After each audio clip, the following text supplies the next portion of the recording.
Viewers हमारे section 2C बना, मुकेश भाई मौजा ही मौजा होगा। ताकि फ्रीलांस जर्नलिज्म की आई एम हैप्पी बोल दिया प्रधानमंत्री। प्रधानमंत्री ये क्यों किया आपने? ये कानून ये बना दिया कि अगर जितने बिहार में आसार खदीमा के तहत मस्जिदें होंगी, जो दर्जे वक्फ हैं बिहार वक्फ बोर्ड में, वो वक्फ की जायदाद नहीं रहेंगी, आसार कदीमा उसका मालिक होगा। जो जालिम लोग टीवी चैनल पर बैठकर आदिल हसन से असदुद्दीन ओवैसी को गाली देते हैं, प्यारे जितनी गाली देना है दो, कोई फर्क नहीं पड़ता। तुम्हारी गाली देने से मेरी इज्जत में फर्क नहीं आता, तुम्हारी गाली देने से मेरी शोहरत में कमी नहीं आती, तुम्हारी गाली देने से मेरी रात की नींद खराब नहीं होती। हां, अगर तुमको फायदा होता है, क्योंकि तुम्हारे दिलो दिमाग में एक बीमारी है नफरत की, शायद ओवैसी को गाली देने से वक्तिया तुमको फायदा होता है तो दो, मगर ये तो बताओ इस कानून में किसको फायदा पहुंच रहा है? कुछ फायदा नहीं है मुसलमानों को। और प्रधानमंत्री बोलते मुसलमान 30% गरीब हैं। अगर है तो तुमने क्या किया बताओ? अगर है तो बताओ तुमने विजारत अक़लियती बहबूद, मिनिस्ट्री ऑफ माइनॉरिटी अफेयर्स, वहां पर मौलाना आजाद की फेलोशिप बंद कर दी। जो अक़लियतों के बच्चे जिसमें मुसलमान, सिख, ईसाई, बौद्ध और जैन धर्म के हैं, जो पीएचडी कर रहे हैं, उनको पैसे नहीं देगी सरकार, तो गरीबी आएगी नहीं आएगी? जो मुसलमानों के बच्चे, सबसे ज्यादा ड्रॉप आउट रेट पूरे देश में अगर आप देखेंगे किसी समुदाय का है तो मुसलमानों का है।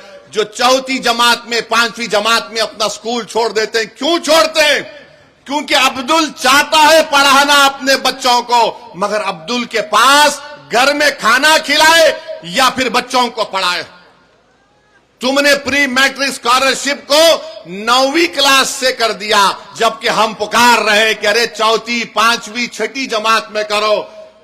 तो नरेंद्र मोदी ने कहा नहीं नहीं, अब्दुल नहीं पढ़ सकता चौथी, 5वीं, 6ठी जमात, वो 9वीं जमात में आया तो स्कॉलरशिप मिलेगा।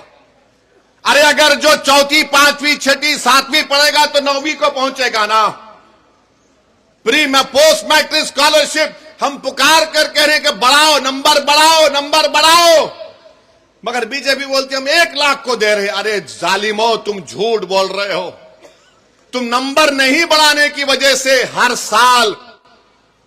हर साल डिग्री में हमारे कम से कम 5 लाख बच्चे स्कॉलरशिप से महरूम हो जाते, और बढ़ाने के लिए सिर्फ 1000 करोड़ की जरूरत है, 1500 करोड़। मगर मोदी ने बोलेंगे अब्दुल पंक्चर बनाता है। मोदी जी, दलील देकर कह रहा हूं, झूठ नहीं बोल रहा हूं। आप मेरे दलील का जवाब नहीं दे पाओगे। अरे अब्दुल अगर गरीब है तो हुकूमतों ने हमको गरीब बना दिया। अब्दुल अगर पंक्चर की दुकान पर काम कर रहा है तो किसी हद तक अब्दुल के बाप की भी जिम्मेदारी है, क्योंकि अब्दुल के बाप ने समझा ये सामाजिक इंसाफ की बात कर रहे हैं, ये सेकुलरिज्म की बात कर रहे हैं। हमने सबका साथ दिया, कभी सामाजिक न्याय पर दिया, तो कभी यादव मुसलमान इत्तेहाद के नाम पर दिया, तो कभी हिंदू मुस्लिम इत्तेहाद के नाम पर दिया। जिसको हमने वोट दिया वो मोटा हो गया, वो महल में जाकर बैठ गया, और जिसने उनको वोट डाला गरीबी उसका मुकद्दर बन के रह गया। तो अब आपको सोचना है कि आप किस तरीके से फैसला लेंगे।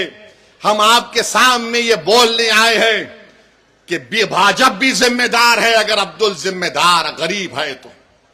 और बीजेपी अपने पैम्फलेट में कहती है कि 70% वक्फ की जायदाद पर कब्जा हो गया, तो तुम कब्जा कैसे निकालोगे?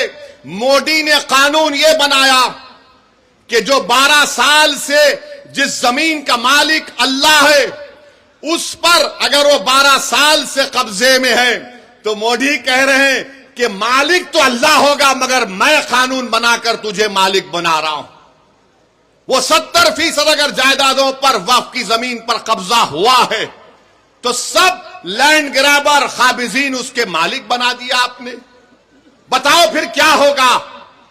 यह कानून शियाओं को नुकसान पहुंचाता है, सुन्नियों को पहुंचाता है, बोरियों को पहुंचाता है। यह कानून देवबंदियों को नुकसान पहुंचाता है, बरेलवियों को नुकसान पहुंचाता है, अहले हदीस को नुकसान पहुंचाता है। यह कानून मुसलमानों को नुकसान पहुंचाता है। इसलिए हम आपसे अपील कर रहे हैं कि all India Muslim personal law board ने जो एहतजाजी प्रोग्राम बनाया है, आप उसका साथ दें। आपने बत्ती गुल की थी, 15 मिनट के लाइट गुल कर दी आपने, किया था ना आपने। अब जब विधानसभा के चुनाव आएंगे, जब विधानसभा के चुनाव आएंगे, 20 साल आपने नीतीश को वोट दिया, 15 साल आपने लालू को वोट दिया। क्या हासिल हुआ आपको बताओ? पढ़ाई के लिए बिहार से बाहर जाना पड़ता, नौकरी के लिए बिहार से बाहर जाना पड़ता। मुझे माफ कर दीजिए अगर मैं जो अब कहने वाला हूं, आपका हाल ऐसा है कि सिर्फ मनी ऑर्डर पर आपका घर चलता है। मनी ऑर्डर पर हमारा घर चलता है बिहार में। ये 20 साल और ये 15 साल राजनीति करने वालों ने हाल हमारा कर दिया है। तो जब चुनाव आएंगे तो 15 मिनट के लिए बत्ती गुल नहीं करना, पूरे 5 साल के लिए बीजेपी के, नीतीश की और राजद की बत्ती गुल करना पड़ेगा आपको। आप करेंगे ना? कहीं जज्बात में आके हाथ तो नहीं उठा रहे? अगर आप वादा कर रहे हैं बत्ती गुल करेंगे इन लोगों की, तो मैं ढाका की जनता को खुशखबरी दे रहा हूं कि हमने हमारे भाई राणा रंजीत को यहां से अपना उम्मीदवार बनाने का ऐलान कर रहे हैं। तो अब यह आपकी जिम्मेदारी है मेरे भाई कि आप राणा रंजीत को यहां से अपना नया विधायक बनाएंगे इंशाअल्लाह ताला। बहादुरगंज से तौसीफ आलम को इंशाअल्लाह बनाएंगे और अख्तरुल ईमान को कामयाब करेंगे अपनी विधानसभा से। अब याद रखिए कि एक अख्तरुल ईमान विधानसभा में जाते हैं। आप बैठो अभी। एक अख्तरुल ईमान विधानसभा को जाते हैं, अख्तरुल ईमान को 2 मिनट का टाइम स्पीकर देता है और 2 मिनट में अख्तरुल ईमान सबको परेशान कर देते हैं। तो इंशाअल्लाह ताला अगर हम मुत्तहदा तौर पर अपने वोट का इस्तेमाल करेंगे तो अख्तरुल ईमान का बाजू नहीं बल्कि बिहार के गरीब और मजलूम अवाम का बाजू तौसीफ आलम और हमारा राणा बनेगा इंशाअल्लाह ताला। तो मेरे अजीज दोस्तों और बुजुर्गों, मुत्तहदा तौर पर अपने वोट का इस्तेमाल करिए।